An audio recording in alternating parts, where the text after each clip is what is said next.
Welcome to Drumming with Dominic. I'm Dominic Neri, and today we're going to go over 5 things to help you prepare for the studio.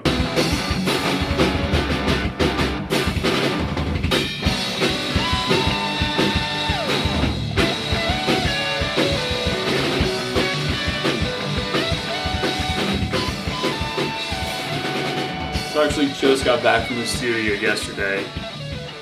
So I'm tired. It's been a long week, but I'm happy with the performance I put on yesterday. And I'll be able to relate a lot of these things that I'm talking to you about to my session yesterday because I encountered a lot of things that are commonplace and the things that I've developed over time from going into the studio that have helped me overcome those obstacles. Because the studio can be a really daunting place if you've never gone or if you've only gone a couple times.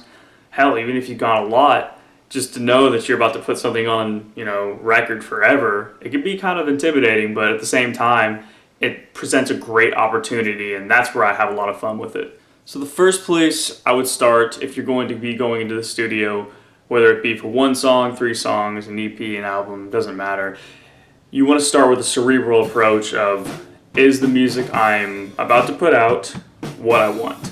Is it the final draft?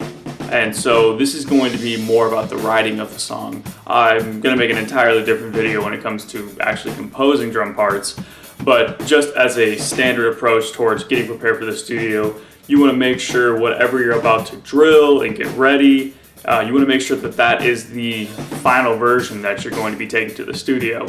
Because you don't want to be getting to the studio with things up in the air necessarily. There are some merit, which I'll go over, but generally speaking, you want to have that fine-tooth combed. You want to see, are you hitting all your unison bonuses with your band? Like, are you hitting all the accents, the syncopated parts that make a song really come together as one piece, not just, different instruments just playing at each other. So definitely take a moment, take as much time as you need to go over each song that you're going to go take into the studio and just listen. Is anything catching your ear? Whether that be good or bad. If something's catching your ear, then it's good and you like it. Make sure that you're going to emphasize that point in the studio. Like a build-up. If you really like the build-up, make sure you're being very dynamic when you go into the studio. Make notes of the things that you like so you can really be emphatic about how you play that and make sure you hit that. And if it's something that's catching your ear that sounds a little off, make sure you're leaving some time between when you're writing and when you're about to prepare to go to the studio, because if you find something that just sounds weird and you don't have any more rehearsals left, that could be an issue. So this is even more of a process before you're even about to go right into the studio. Make sure you're fine-tooth combing before, so when you're getting ready and you're preparing that song, you've gone over these things, and if something sounds weird, you've brought it up to the band and you've troubleshot what the issues were. It's vitally important that as a drummer, you take personal responsibility for the parts that you're writing, because a lot of times people are very concerned about their own parts outside of what you're writing. So if you hear something in the song that you're doing that sounds a little bit weird or off, a lot of times people won't notice because they're so concerned about what they're doing themselves. So at the end of the day, you might have written this part, doesn't really work, and then it's on the final draft of the song, and it's just something that kind of sounds weird and off forever, So really take that time to focus in on what you've written and be accountable for it too. Because sometimes your producer won't catch it, and an engineer usually won't care if it sounds off. They'll just assume that's, you took the time and thought about it, and that's what you want. So be responsible for what you wrote. This comes down to you at the end of the day. And have good communication with your band. If you're having issues, if you want to put an idea out there or just want to get opinions, send it out there. And sometimes you get even better results because you let them in on what you were thinking, and they can add value to you and what your part is to make the song better. So make sure you fine-tooth comb those sections and make sure that you're hitting everything you need to hit to make the song sound great. And that's on you. You need to take a moment before you start getting into final preps to say, is this what I want to put out there? Number 2, you need to drill, grind, practice, repeat, whatever you want to call it. You should be able to play that song in your sleep. You know it so well. Number 2, you need to drill, grind, practice, repeat, whatever you want to call it. you should be able to play that song in your sleep. You know it so well. So this is one I actually kind of struggled with because I thought because I played drums a lot that just automatically meant I was going to have the songs ready. You know, I played the songs a couple times a week, which just felt pretty good. Then a producer I worked with, a guy that actually had some real experience, told me, like, you don't sound that on. And it was really hard for me at first because I had never been challenged in that way. It was just kind of going back to one, you know, when you're writing parts and you're playing them, something might sound off or you might be off, but your bandmates won't notice it because they're focused on their own parts. So it was really big to hear somebody that knew what they were talking about say, look, you need to take this and just play it. Like slow it down. We're talking like play it at 75% speed, 88% speed, and feel every note in between and just grind that. I mean, it's sort of nauseating at times, but it's super important to get bare bone with what you're doing and to be mechanically as tight as you can be. I had a lot of issues with my bass pedal just not being, you know, tight right on. And the genre that I was playing, it was not going to be cutting and punching. It was going to be one take through. So I really had to make sure I was getting everything primed to set myself up for success. And that really came down to slowing things down and just practicing and just giving the space and the time to really let my body, my muscles, my mind come together in that song to make a perfect take, you know, something that I was perfectly proud of. It's not always the most fun thing to do, you know, like playing the song slow, but you'll notice you get a lot of value and you start to groove a lot better once you start slowing songs down and just feeling all those notes in between, all that space in between, and you'll be a tighter drummer because of it. I even recommend when you've gotten to the point where you've slowed the song down to your 75, 88, you can play at 100, see if you can play it at 105, 110. It's sort of like if you can, you know, lift 50 pounds, you can lift 40 pounds. Easy, you know? But if you only lift 40 pounds, the 40 pounds is going to be kind of hard. But if you lift something above it, it makes the stuff below it easier. So same kind of principle. Sometimes it can be really weird and difficult to play a song faster than it's intended. It's just nice when you make that plateau a little bit higher, so everything below it is just a little bit easier. So yes, drill, grind, repeat. Do all the practice that you need to do to honestly be able to play that song in your sleep. It's vitally important to have all your sections down, to have played that song so many times that it's just muscle memory, because when you get into the studio, as a drummer especially, if you're not doing MIDI or anything else like that, if you're the foundation, you've got to be on. You don't need to be taking 8 takes a song. Like, you need to be getting in there, getting your songs done efficiently, you know, and you're going to mess up, and that's totally fine, and you might have to cut or punch in. It's not a big deal. But if you have those songs down as tight as you can go, you know, and you practice them so much that it's automatic, you're setting yourself up for a lot of success in the studio in a place that can be kind of intimidating, especially if you haven't been a lot.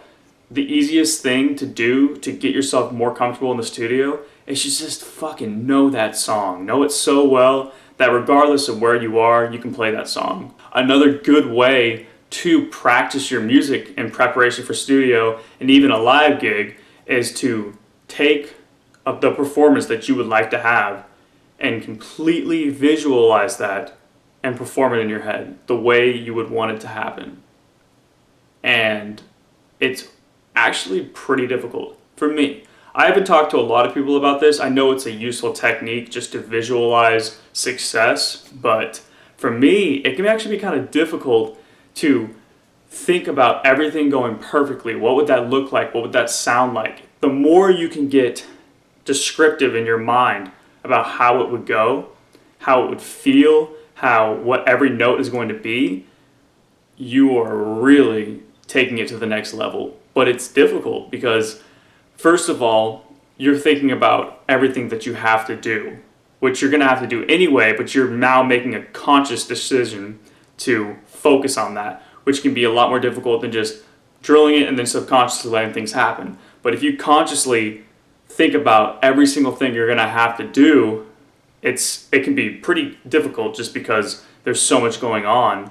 And then also, we have a tendency to limit ourselves and our capabilities mentally, which is crazy, but truly, sometimes we get in our own heads about what we're actually capable of doing, like hitting a perfect take on a really hard song.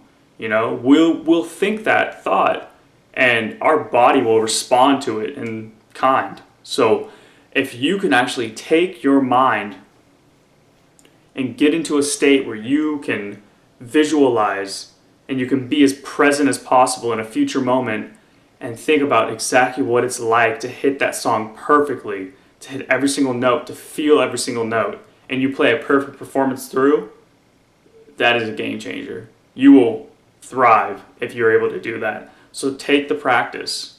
Don't just drill it on the body. Make sure you're drilling it in your mind too. It will really help you. Even before you go into the studio, when you're just practicing, go ahead and visualize parts as you're going through. And if you do that, not only will you become more in sync about what's actually happening because you're making a conscious effort to think about what's going to happen, but you're also going to be removing limiting factors that say you can't do that. If you visualize it happening that you do that, you're going to set yourself up to actually accomplish those things.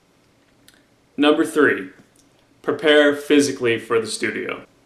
So when we talk about preparing physically for the studio, just like any big event in your life that you would do, taking a big test, going for a job interview, going for your first day on the job, there are things you do to set yourself up for success. Some of the easiest ones are get a good night's rest. I'm not going to put an hour on it because I think I only got about 5.5 hours, but I know what works for me. You got to get your good sleep in. I probably cheated a little bit there, but I had stuff to do. So do as I say, not as I do, or I will at least recommend to you, get a good night's rest. But I understand at the end of the day, you got to do what you got to do. So try to get as much sleep as you can in a healthy respect, and give your body that time to rest before the studio. Another thing is just fueling properly. Not eating junk food before the studio. Or another thing is just fueling your body properly before you go into the studio and when you're at the studio. So getting a good dinner the night before, getting a great breakfast in that'll carry you to the session, getting a good break snack in, getting a good lunch. For me personally, I don't really go anywhere like that without breaking a lunch, just because sometimes you're limited in what you can buy whenever you're at that session, depending on where you're at. And you really don't want to load yourself up with a McDonald's cheeseburger before you play a song, because it could cause some issues. So try to avoid fast food and junk. Really try to give your body, just in general, good fuel. You'll just perform better because your body's burning and using things more efficiently. So getting the proper fuel for your body through food and drinking lots of water is really important, because it's a physical instrument. It's a physical instrument that requires you to use a lot of energy, and especially the way I like to perform in the studio. I treat it like a live session where I'm really going to get into it. I'm going to be smiling, having fun, hitting hard. So I need to be flowing well. And if I'm hunkered down with junk food, or I haven't been eating or drinking enough water, I'm not going to last, and I'm not going to be feeling good enough to put down a good performance. So yes, always fuel your body properly, get the proper night's sleep that you're going to need to get there and perform well. This is really basic stuff. You do it for everything else that's really important in your life.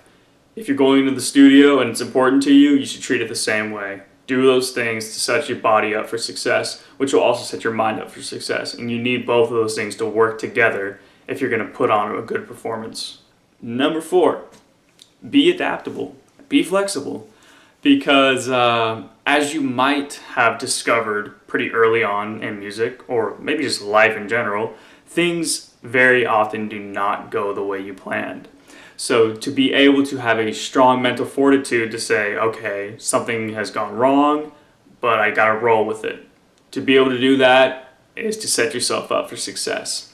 Now, with saying that, I know a lot of that comes with experience, and just overcoming obstacles and hardship will help you, build that fortitude and become more adaptable.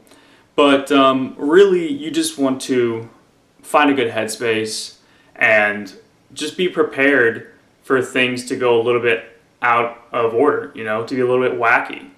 That's why when we talk about drilling and repeating and being able to play it in your sleep, it's exaggeration, but you realistically want to be able to play it just so automatically that if something does go wrong, that you're not going to miss a beat. Like if something messes up, you're not going to be completely thrown off. So, for instance, this was my experience yesterday. Went to the studio, got warmed up, played a couple takes of the song I was going to record, and I was fucking on fire. But I had prepared really well for the session, and it showed. Okay, so we go to actually record the song. I'm getting into it. We're about 10 seconds into the song. I'm fucking like, this is a fucking take right here. And the computer crashes. I'm like, oh, okay. Kind of sucks. So we reload the program. We take another take. We get about 20 seconds in. And the computer crashes. I'm like, damn. We do this probably about 2 more times. And we just end up restarting the computer.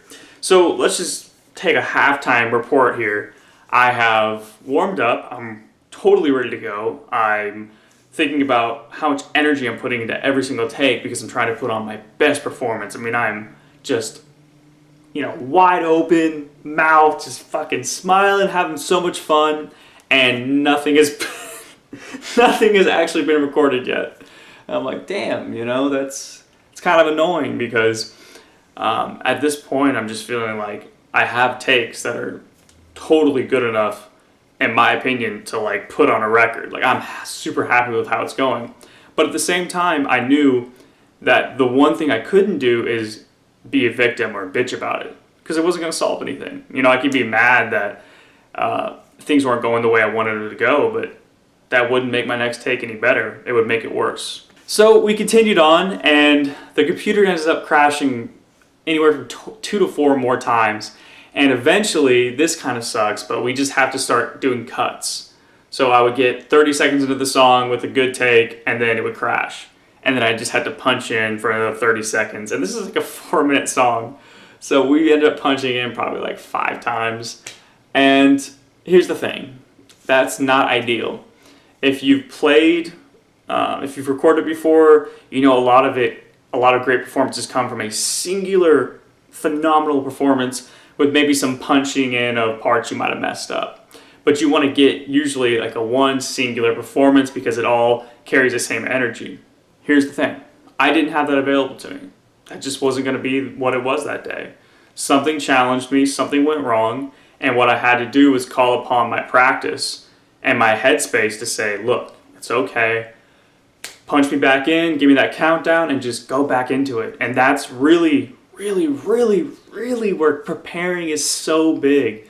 If you can not only just know what you're going to play, but also, we'll get into this in the next step, but also to find that headspace to get right back into it and to put on a phenomenal performance. That's a really special thing to be able to do, and it's something I've worked on really hard. And really, the best way I've gone about learning how to do that is just in life. Just roll with the punches, because things just they usually don't work out the way you expect them to, but you usually find out later on, or even sometimes immediately, that it's kind of good that it happened. It presented another opportunity. So, in conclusion, number 4, be adaptable, be flexible. Things will almost certainly not go the way you expect them to, but if you have an adaptive mind, if you have a positive mind, you'll be able to overcome any of those and actually see the opportunity that those things that go awry actually present. Number 5, mindset. Channel your origin story. Remember why you play drums. This is the biggest one. Your mindset is going to allow you to either flourish in the studio or not, or to fail. It's gonna help you either flourish live or fail. It's gonna help you flourish in life or fail. Mindset is truly the most powerful thing you have in your arsenal, because there are just too many things out of your control. And that's sort of what makes the studio or anything like that so intimidating, because you just don't know and you're not gonna have full control. Like I just said yesterday, the computer crashed 8 times while I was trying to record one take of a song, and I was putting down some fantastic takes, and still I was reduced to a situation, or I could have been reduced to a situation where I had to cut in 5 or 6 times with different takes, trying to get one that I liked, instead of thinking, hey, this is an opportunity, And each time they count me back in for what I'm gonna punch, I'm gonna go right back into what I love doing. And that's, for me, that's where it comes from. I love what I do, I'm very passionate about it, and there's a lot of things that go into that, but when I remember at the end of the day that I do this because it's fun and it's something that I just love doing, that makes it easy for me. But it's not always easy to get there. So really being self-aware and figuring out what drives you and having that as an anchor for yourself to always pull to will give you a big tool in succeeding in drumming. These 5 tips are very important. They all work well together. They work good standalone, they work well together. So the more you can knock off this list, the better you're gonna set yourself up for success. All right, so that's it for this episode. I hope y'all got good value out of this. These 5 tips will absolutely help you nail it in the studio. Remember, have fun out there. The studio is nothing to be feared. At the end of the day, we're here because we're passionate about what we're doing. So find your anchor, use that anchor, prepare, and go kick ass in the studio. See y'all next week.